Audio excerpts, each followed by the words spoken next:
उता लिनु यो बच्चा अबोध बालक बोलेको पनि लिनु न उता हाम्रै काखमा उता गएर लिनु न बच्चाहरू छन्। हाम्रै बच्चाहरू आज 3 वर्षको अबोध बच्चालाई बलात्कार गरेर तपाईको निर्मम हत्या गरिएको छ। एकदम जघन्य अपराध गरेको छ। हाम्रै गाउँ समाजका मान्छेहरूले हामीसँगै हाम्रै माझमा बस्ने मान्छेहरू आज 3 वर्षको अबोध बच्चालाई बलात्कार गरिसकेपछि त्यसको आँखा पनि निकालियो। हेर्नुस्, त्यसको जिब्रो पनि काटिएको छ। विभत्स हत्या गरेको छ। यो जस्तो हामी अकल्पनीय घटना कहिले सोचेका छौँ। यस्तो घटनाहरू यो बाराको सिमरामा घटेको घटना भन्दा पनि हामी पनि कल्पना गरौँ भोलि पर्सि हाम्रो समाजमा पनि यस्ता घटनाहरू हुनेछ। र यो गर्नको लागि हामी यो समाज एकजुट हुनुपर्छ यो अन्याय अत्याचारको विरुद्धमा। र यतिको दिन हुँदा पनि त्यो कारवाही किन भएन? हाम्रो मान्यता त्यो हो। त्यस कारणले गर्दाखेरि यस्तो घटना यो मात्र यो गरिमा चौधरीको घटना होइन, यो हाम्रो बच्चा हो मान्नुपर्छ। हाम्रै बिचमा घटेको घटना हो। त्यस कारणले गर्दाखेरि सरकारले आज यो घटनाको छानबिन राम्ररी गरोस्। यो दोषीलाई कडाभन्दा कारवाही गरोस्। कडाभन्दा त के भन्छ, रोडमा ल्याएर त्यसलाई काट्ने भन्ने गरे हाम्रो चाहिँ माग हो। होइन भने संविधानमा कुरा छ, संविधानमा छैन भने यस्तो कुरा फाँसीको व्यवस्था गराउनुपर्छ। किनकि बारम्बार यस्तो घटना घट्नुले गर्दाखेरि भोलि हाम्रै बच्चाहरूलाई पनि घट्न सक्छ यहाँको। त्यस कारणले गर्दाखेरि आज हामी सर्ट टाइममा हाम्रा केही साथीहरूले यो घटना कति चिन्ताजनक घटना छ कि हाम्रो समाज कहाँ गइरहेको छ। आज 3 वर्षको बच्चालाई पनि यी के अरे यिनीहरूले छोडेन। कस्तो दुस्साहस हेर्नुहोस्। त्यस कारणले गर्दाखेरि यस्तो घटनाको विरुद्धमा हामी सदैव उभिनुपर्छ। हाम्रो यस्तो घटना नहुन दिनको लागि हामी जुन ठाउँमा छौँ, जुन टोलमा छौँ, जुन गाउँमा छौँ, हामी यस्तो घटना नहुन दिनको लागि हामी आफ्नो गाउँटोलमा कार्यक्रम गर्नुपर्छ। सचेतना कार्यक्रम गर्नुपर्छ। हाम्रै भाइ भतिजा होला, भोलि यिनीहरू आज कतातिर गइरहेको छ। आज हाम्रो समाजबाट हाम्रा युवाहरू के अरे खोसिएको छ। हाम्रो संस्कारविहीन समाजको निर्माण भइरहेको छ। हाम्रो यो यस्ता घटनाले हाम्रो समाज कतातिर गइरहेको छ। त्यसैले गर्दाखेरि हामी सबैको दायित्व हो। हामी समाजलाई संस्कारी समाजको निर्माण कसले गर्ने हो? एउटा मर्यादित समाजको, अनुशासित समाजको निर्माण कसले गर्ने हो? यो हामीले गर्ने हो। हामी जीवनभर काम गर्ने, कमाउने, खाउने छँदैछ। तर यो निर्माणको लागि, संस्कारी समाज निर्माणको लागि हामी समय दिनुपर्छ। हामी सबै अहिले जो जहाँ छौँ हामी आफ्नैमा मस्त छौँ। मेरो घरमा घटेको छैन, मेरो टोलमा घटेको छैन, म आफ्नो कमाइरहेको छु, आफै खाइरहेको छु, मलाई के मतलब दुनियाँसँग? र यो विचार हामी आजको मितिबाट यो हामी यतिकै दीप बालेर हामी हार्दिक श्रद्धाञ्जली लेखेर भएन। हामी कमिटमेन्ट गर्नुपर्छ यहाँबाट। हामीहरू यहाँबाट के अरे तपाईँको पुरा कमिटमेन्टको साथ हामी भोलिदेखि आफ्नो समाजमा काम गर्नु छ कि यस्ता घटनाहरूको विरुद्धमा हामी लड्नेछौँ। हामी आफ्नो टोलमा भएका युवाहरूको बिचमा यो कुरा लानुपर्छ।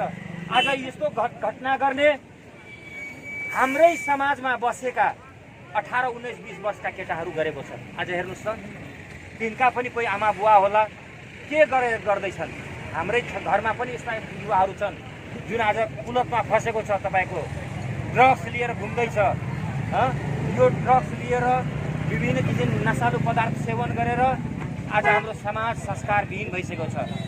र यसले यस्ता घटनाहरू भोलिका दिनमा यस्तो घटनालाई चुनौती दिनको लागि हामी आजदेखि कमर बसौँ। र यस्ता घटना नहुन दिनको लागि हामी जहाँ जहाँ छौँ आफ्नो टोलमा प्रत्येक हप्तामा एक दिन कमसेकम सचेतना कार्यक्रम राखौँ। 1 घन्टाको हामी त्यहाँ बसौँ, हामी छलफल गरौँ। त्यस कारणले गर्दाखेरि आज यस्तो अबोध बच्चा, हाम्रै बच्चा हेर्नुहोस् न, यो गरिमा चौधरी भएको उहाँलाई हामी हार्दिक श्रद्धाञ्जली गर्दछौँ। र उहाँको आमा बुवालाई यो घटना हामी हार्दिक संवेदना प्रकट गर्न चाहन्छौँ।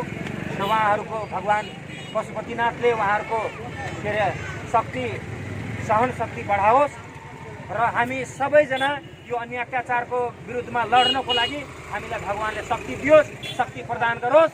र हामी यो श्रद्धाञ्जली सभा कार्यक्रमबाट सरकारलाई पनि हामी थ्रेट गर्न चाहन्छौँ कि यस्ता घटना आइन्दा नदोहोरौँ। र यसको लागि एउटा संविधान सच्याएर हुन्छ के गर्छ, फाँसीको व्यवस्था गरून् भनेर हामी यहाँ तमाम मान्छेहरू उपस्थित भएका छौँ। र यसमा हामी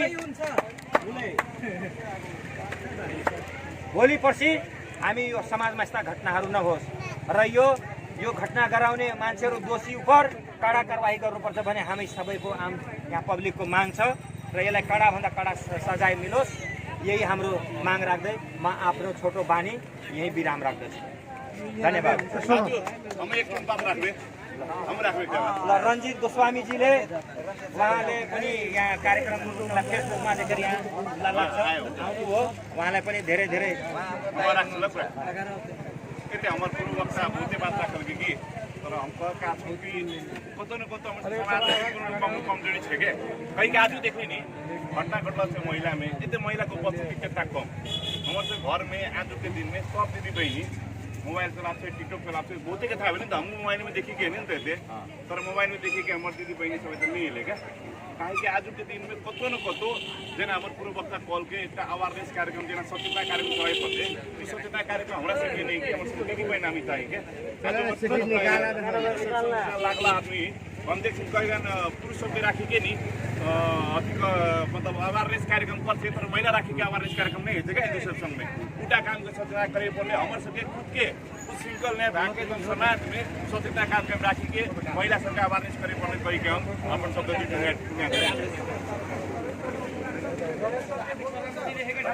हार्दिक श्रद्धाञ्जली छोटोमा राखिदिनुहोस् न विवेकजी केही बोल्दै वास्तवमा एउटा सिमरा 12 मा जेटा घटना घटले गरिमा चौधरी के जेटा ना कालो पत्र तोरू हाम्रो घरमा चेलीबेटी छे आज सिमरा 12 में नहीं हाली के भी हमर तोर सुनसरी जिल्ला में मोरङ जेटा घटना भी घटे सक्छे। वास्तवमा एउटा चेलीबेटी हमर काके अपन घर के बेटी हाल के बीच प्रकार के विभिन्न लागू अवसर रिलेशनशिप प्रकार के घटना घटल के तोरे हमरे घर में नहीं बेटा राष्ट्रीय स्तर से लाके अंतर्राष्ट्रीय स्तर में करके दबाव करवा देते वैसे सब एकजुट हाल के बिना लागे पड़ले ताकि हम का के आइंदा घटना नहीं दोहराउला एक फेर से जीवन घटना नहीं होस् कहि के गरिमा चौधरी जेटा जीवन के खुदाई जे घटना घटल के वास्तव में 3 वर्ष के बच्चा में एक कुल एहन देखोगे कहीं के तो क्या एक लोगे में समझी कर लगे तो ताकि ना फिर नहीं दोस्त के सरकार के दबाव देवला विभिन्न संघ संस्था सब मतलब हम देखने को के हिंदू सेम से वास्तव में हिंदू सेम से पनि गरेको हैन यो एउटा युवा समाजले यो प्रत्येक जति युवा हाम्रो राष्ट्रिय स्तरको सबै युवाहरूले मिलेर हामीले गरेको हिन्दू मात्र होइन जति हामी छौँ मुस्लिम हिन्दू अन्य जातिहरू सबले इसाईहरू सबले यो मिलेर गरेको हाम्रो सब एकता होस् ताकि भोलि पर्सि हाम्रो मुस्लिम समुदायमा हाम्रो हिन्दू समाजमा चाहे क्रिस्चियनमा होस् चाहे जहाँसुकै होस् त्यो कसैको पक्ष र विपक्षमा नजाओस्। यो घटना गरेको भने भोलि भन्छ होइन हिन्दूले गरायो भोलि मुस्लिमले गरायो होइन होइन त्यही भएर म के भन्न चाहन्छु भने जुन यो घटना घटेको छ ताकि आउने दिनमा यो घटना नै घट्दै गएको हाम्रो चेलीबेटी केरेके दबाव गर्दै पुरै जनकि सरकार के दबाव ताकि आने वाला दिन में फांसी सजाय देते तो बढ़िया रहते गए कि हम अपनी सब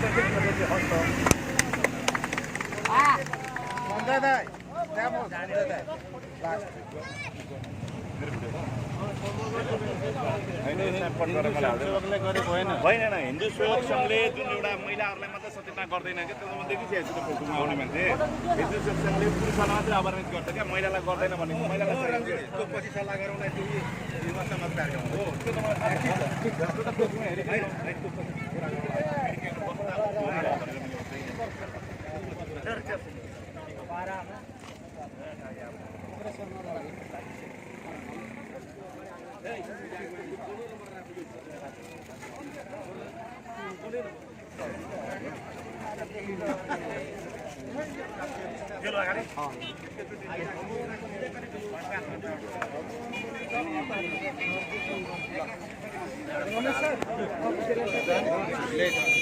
नमस्कार